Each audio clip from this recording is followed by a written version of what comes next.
जो बात करता है डाइंग डिक्लेरेशन, मृत्युकालिक कथन। मृत्युकालिक कथन क्या है, क्यों इसे माना जाएगा, क्यों हम किसी मरे हुए व्यक्ति का स्टेटमेंट माने, इसके बारे में हम बात करेंगे। तो चलिए शुरू करते हैं कि धारा 32 क्या है, सेक्शन 32 क्या है। सबसे पहले तो हम ये जाना कि कोई भी घटना घटती है, कोई भी ऐसी घटना घटती है तो सबसे अच्छा गवाह कौन होता है। तो सबसे अच्छा गवाह दो लोग होते हैं। पहला एक्यूज्ड, दूसरा विक्टिम। एक्यूज्ड को हिंदी में हम कहते हैं अभियुक्त, और विक्टिम को कहते हैं पीड़ित।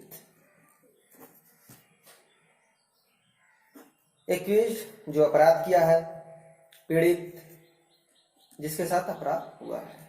तो ये दो ऐसे व्यक्ति होते हैं जो गवाह और या इनके साथ घटना होती है और ये सबसे अच्छा एविडेंस या गवाह के रूप में होते हैं। लेकिन इनका कोर्ट गवाह नहीं मान्य करती है। क्यों नहीं मान्य करती है? कारण है वो इसलिए नहीं मान्य करती है कि जो विक्टिम है, जो अभियुक्त है, जो पीड़िता है, ये दोनों अपने फेवर में बात करेंगे। जो अभियुक्त है वो अपने फेवर में बात करेगा कि मेरी गलती नहीं थी, यह सारा गलती पीड़िता की थी। और जो पीड़िता है वो अपने फेवर में बात करेगा कि मेरी गलती नहीं थी, इनकी गलती थी, इनकी वजह से हमको जो क्षति हुई है, हानि हुई है, यह इनकी वजह से हुई है। तो दोनों आपस में दोनों क्या है कि अपना अपना स्टेटमेंट देंगे, तो दोनों अपने फेवर में ही देंगे। इसीलिए कोर्ट इन लोगों के गवाह के रूप में मान्य नहीं करती है। ठीक है। अच्छा, एक बात और है कि कभी कभी ऐसा होता है कि जो घटनाएं घटी हैं एकांत में घट जाती हैं, ना ही वहाँ कोई एविडेंस होता है, ना ही प्रूफ होता है, कोई भी प्रूफ नहीं होता है कि जिससे वह साबित किया जाए। ठीक है। और दूसरी आय है कि जैसे मान लीजिए कोई व्यक्ति मर गया, तो हम मरे हुए व्यक्ति को क्यों, जो उसके द्वारा कही गई बातें हैं, क्यों हम उसको मान्य करें? क्या होता है, क्या पता कि वो सही ही बोला है। तो धारा 32 जो मृत्युकालिक कथन है इसी की बात करता है। और ये कहा जाता है कि जो मरा हुआ व्यक्ति है, जो मरे हुए व्यक्ति है, अगर उससे पहले अपना स्टेटमेंट या लिख कर या कहकर कि मर गया है, तो ये होता है कि मरे हुए व्यक्ति जो मरने से पहले कहता है, सच्चाई उसके जुबान पे विराजमान रहती है। और ये भी कहा जाता है कि वह जो मरने से पहले स्टेटमेंट दिया हो, मरता हुआ वह झूठ लेकर नहीं मरेगा। यह कहा जाता है कि कोई भी व्यक्ति हो वो मरने वाला है तो वह झूठ लेकर नहीं मरेगा। कोई व्यक्ति हो वो मरने वाला हो, वो व्यक्ति झूठ लेकर नहीं मरेगा। ऐसे अक्सर में कई मूवी आप देखी होंगी जो क्या है कि जो विलन है या जो हीरो है उसको गोली लग गई या कुछ ऐसा उसके साथ घटना घट गई, जो मरने वाला है, अभी मरा नहीं है, मरने वाला है, और अपने भाई या अपने बेटे से कुछ दस्तावेज या कुछ अपनी बातों को कह रहा है कि ऐसी सी बात है, और ये जो भी दस्तावेज है वो बता रहा है, उसके बारे में बता रहा है कि यह है, यह है, और अपने जीवन की गाथाएं या ये कह रहा है कि जो घटना हुई है हमको इसी ने मारा है। तो यह स्टेटमेंट अपने बेटे से कहता है या अपने जो भी हित हैं, रिलेटिव है, कहता है। अक्सर आप लोग मूवी में देखा है। तो यही मृत्युकालिक कथन ये बात करता है। मृत्युकालिक कथन में इसे ग्राह्य माना गया है, सुसंगत माना गया है। ठीक है, यही बात करता है। और ऐसे व्यक्ति हैं और ऐसे क्या धारा 32 में ऐसे कुल 8 प्रकार के हैं जो उन लोगों की बातें हैं जिन्हें हम साक्षी के रूप में नहीं बुला सकते। पहला है कि वह व्यक्ति जो मृत्यु के कारण से संबंधित है। दूसरा यह है कि यदि कारोबार के अनुक्रम में है। तीसरा है कि यदि करने वाले के हित के विरुद्ध है। चौथा है कि इसका संबंध लोक अधिकार या प्रथा से है। पांचवा आया है कि इसका संबंध नातेदारी के अस्तित्व से है। पांचवा है कि सॉरी छठा है कि किसी पारिवारिक वसीयत से संबंध है।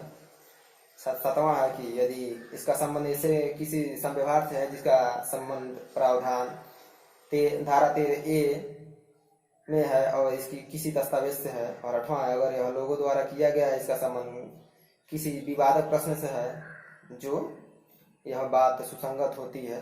ठीक है, तो यही कह रहा है इन 8 प्रकार के लोगों को हम साक्षी के रूप में नहीं बुला सकते हैं। और धारा 32 में एक चीजें और है कि जो ऐसा कोई व्यक्ति जो मर गया है इसलिए नहीं बुलाया जा सकता, कि यह भी हो सकता है कि वो उसे बुलाने पर बहुत ज्यादा खर्च हो। ठीक है, ऐसा व्यक्ति जो मर गया है, मरने का मतलब यह है कि उसका जो उसके द्वारा स्टेटमेंट दिया गया है, ठीक है, किसी व्यक्ति को तो ऐसा भी हो सकता है कि उस हालत में ना हो कि वह अपना स्टेटमेंट दे। ठीक है, ऐसा भी हो सकता है कि कोर्ट का समय बर्बाद होगा। दूसरा यह है कि जो है उसका मानसिक जो स्वास्थ्य है वो खराब है, नहीं सही है। तो ऐसे कई तरह की बातें हैं जो अपने स्टेटमेंट नहीं दे सकते हैं, ना ही कोर्ट समझती है तो वो नहीं बुला सकती है, नहीं बुलाती है। ठीक है, आगे सेक्शन 32 क्लॉज 1 जो Indian evidence act word of डायन डिक्लेरेशन की बात करता है। ठीक है, मृत्युकालिक कथन या मृत्यु के बारे में कथन, ठीक है, ये बात करता है क्या होता है। ये देखिए क्या कहता है कि मृत्युकालिक कथन लिखा या बोला गया हो, मृत्युकालिक कथन लिखा या बोला गया हो ऐसा कोई व्यक्ति, ऐसा कोई कथन, ठीक है, ऐसा कोई कथन जो ऐसे व्यक्ति द्वारा बोला गया हो जो मर गया हो। ऐसा व्यक्ति द्वारा बोला गया स्टेटमेंट दिया गया है जो व्यक्ति मर गया है, उसके द्वारा कही गई बातें, लिखी गई बातें। ठीक है, ये बात कर रहा है। दूसरा बात ये कह रहा है कि ऐसे व्यक्ति का कथन जो अपनी मृत्यु के कारण से है या परिस्थिति या उसके जो संव्यवहार है उसके बारे में कोई बात कहकर मर गया है। ठीक है, तो डायन डिक्लेरेशन इसकी बात करता है। आगे एक शब्द है लिटरम मॉर्टेम, शब्द को डबल इंवर्टेड कॉमा में अंडरलाइन कर लीजिए। लिटरम मॉर्टेम, लिटरम मॉर्टेम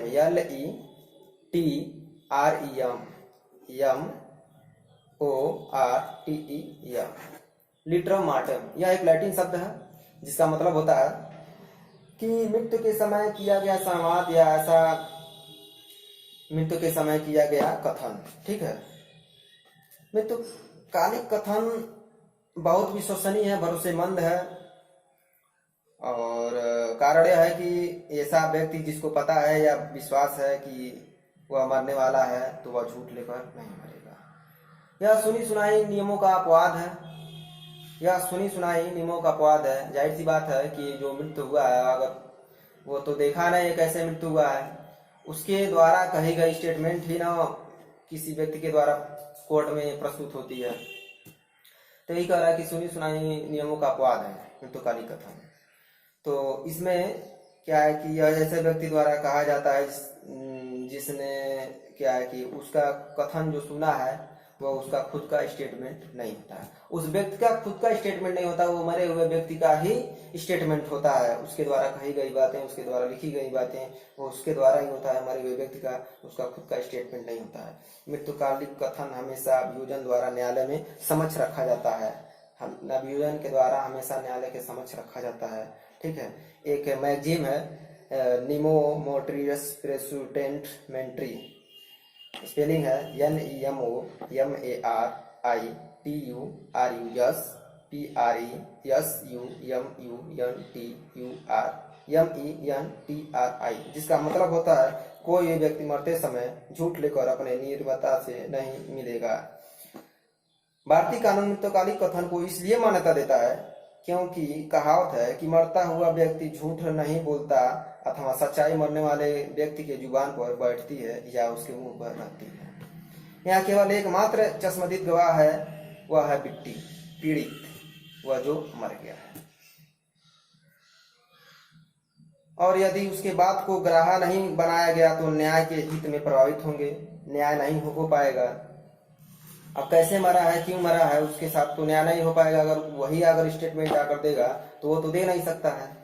तो यही यही बात करता है, यही मैगजीन का जो बात है, रूल है, यही बात करता है कि मृतकालिक कथन इसलिए भीग रहा है क्योंकि ऐसे व्यक्ति को बुलाया नहीं जा सकता क्योंकि वह मर गया है। ठीक है। एक केस थी उल्का Ram versus state of Rajasthan. इसमें सुप्रीम कोर्ट ने कहा कि जब कोई कथन या किसी व्यक्ति द्वारा किया गया है जिसका संबंध उसकी मृत्यु के कारण से है और ऐसी परिस्थितियां या संव्यवहार के बारे में है जिसका परिणाम उसकी मृत्यु है, या ऐसे मामले में जहां उसका मृत्यु ही प्रश्नवाचक है, तब ऐसी बातें मृत्युकालिक कथन रहा है और कानून की भाषा में ही मृत्युकालिक कथन कहा जाता है। एक आगे केस है PV Radhakrishnan versus state of Karnataka. इसमें कहा गया कि इस मामले में सुप्रीम कोर्ट ने कहा कि वह सिद्धांत जिसके आधार पर मृत्युकालिक कथन रहा है वह एक लैटिन सुक्ति है, एक लैटिन सुक्ति का भाग है और वह ऐसी व्यक्ति द्वारा की गई बातें सूचना इस धारा के अंतर्गत रहा। तीसरा एक लेडी केस है, ध्यान दीजिएगा। इसमें कहा गया कि पकला नारायण स्वामी वर्सेज इम्परर, पाकला नारायण स्वामी वर्सेज इम्परर। इसमें प्रीवी काउंसिल ने न्याय दिया था कि जो अभियुक्त है उसकी पत्नी ने मृतक से कुछ पैसे उधार लिए थे जो 3,000 रुपया थे और वह 3,000 रुपये 18% के सालाना ब्याज पे लिए गए थे। ठीक है, निजी प्रभाव से कुछ लिए गए थे साल भर पहले। ठीक है, यह बात जो है यह 20 मार्च 1937 की है। तो इससे संबंधित कई सारे पत्र हैं, इसके संबंधित कई सारे ऐसे जो थे मृतक से और अभियुक्त से हिसाब पत्र से होती थी।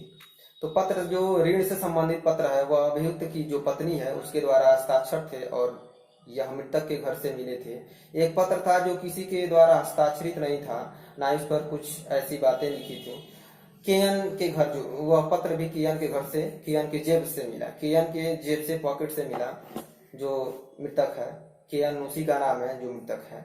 ठीक है, और यह जो अभियुक्त है और जो मृतक है केएन, यह एक दूसरे को, जो लड़की है और यह जो मृतक केएन है, एक दूसरे को जानते थे क्योंकि जो केएन था उसके यहाँ वो चपरासी था, उस एक कंपनी थी जो हेड थी और एक चपरासी का काम करता था। तो यह 20 मार्च 1937 की बात है। यह बिल्कुल स्पष्ट था कि यह पत्र भी मृतक की पत्नी द्वारा भेजा गया था जो कि बहरामपुर आने के लिए उसको एक न्योता था।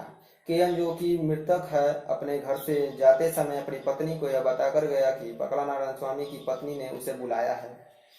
ठीक, बहरामपुर ताकि वह 3,000 रुपये जो है ब्याज है उसकी रकम ले जाके अगले ही दिन मृतक अपना घर छोड़ दे और अगले ही दिन क्या हुआ, मृतक अपना घर छोड़ा, बहरामपुर के लिए रवाना हो गया और 23 मार्च को उसका शरीर 7 टुकड़ों में बटा हुआ मिला था।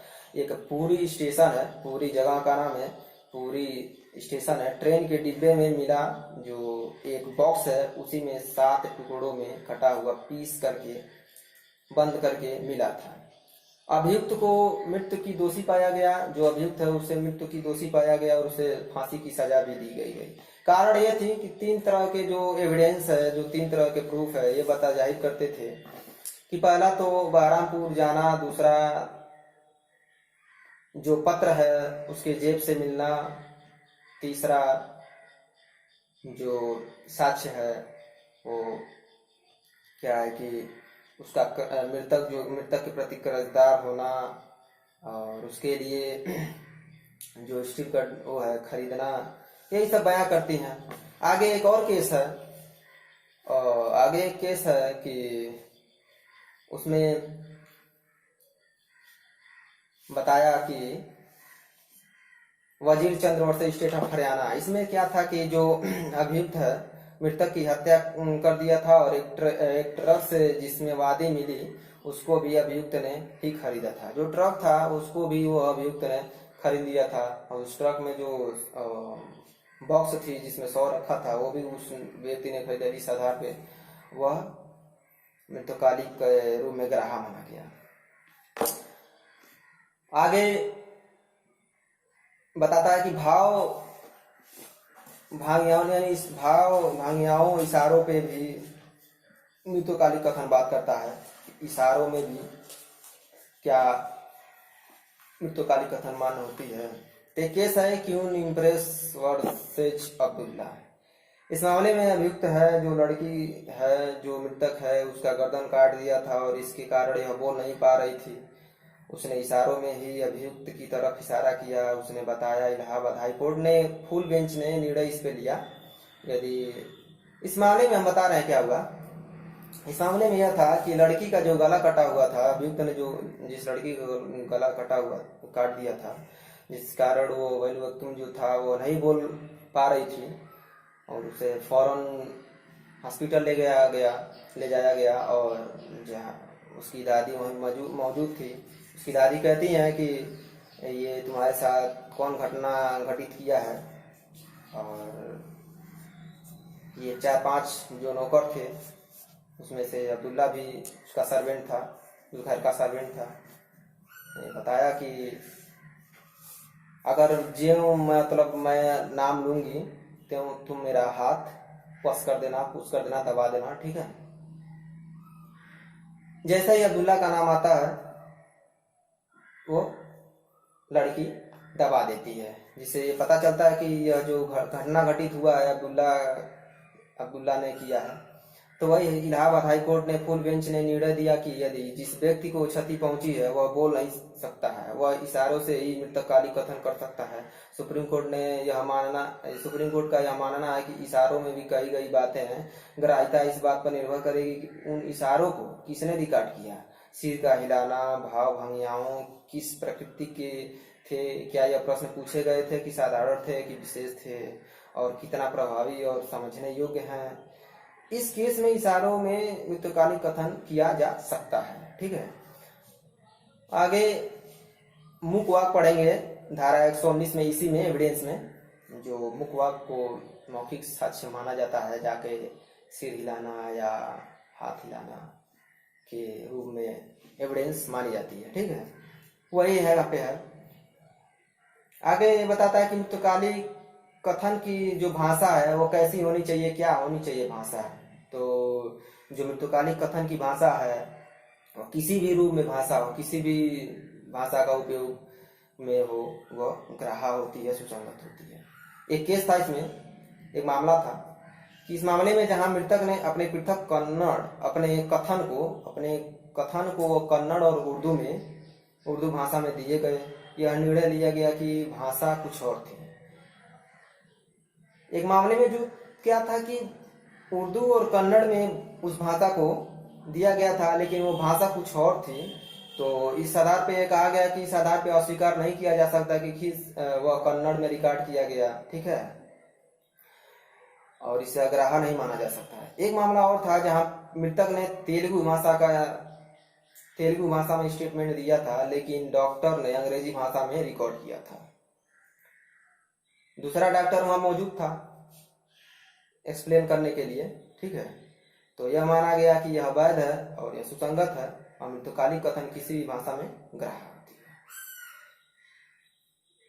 है। एक मैटर आता है कि जहां पूरा होने से पहले ही व्यक्ति मर जाता है। जैसे पूरा होने का मतलब क्या है कि स्टेटमेंट पूरा अपना नहीं किया है, उससे पहले ही व्यक्ति मर गया। जैसे बहुत ऐसे सारे फिल्में हैं जो कोई व्यक्ति मरता है या कोई मतलब विलन है या हीरो मरता है, अपने भाई से कुछ सारी बातें कह देता है, लेकिन ऐसे कोई जो पता रहता है जो जहाँ जिसने उसके साथ घटित किया उसका नाम वही बोलने वाला है, लेकिन वो बोल नहीं पाया, उससे पहले ही मर गया, ठीक है। उसी की बात कह रहा है कि जहाँ पर स्टेटमेंट अभी पूरा नहीं हुआ उससे पहले ही वह व्यक्ति मर गया हो।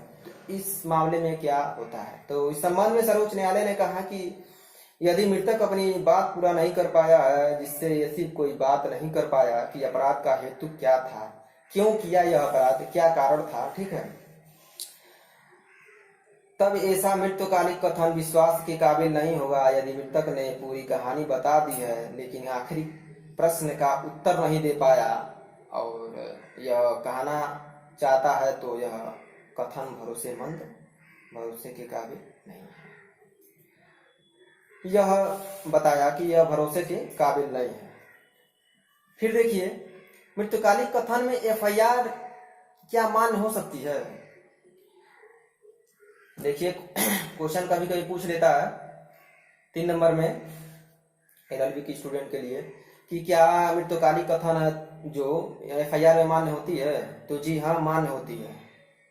ठीक है, अगर कोई व्यक्ति है उसको क्षति पहुंची पहुंची है और वो जाकर एफआईआर कराता है, एफआईआर कराने के उपरांत तक घर को वापस आता है और वापस होने के उपरांत तक उसकी मृत्यु हो जाती है, तो मृत्युकाली कथन के रूप में माना जाएगा, वो ग्राह्य होती है।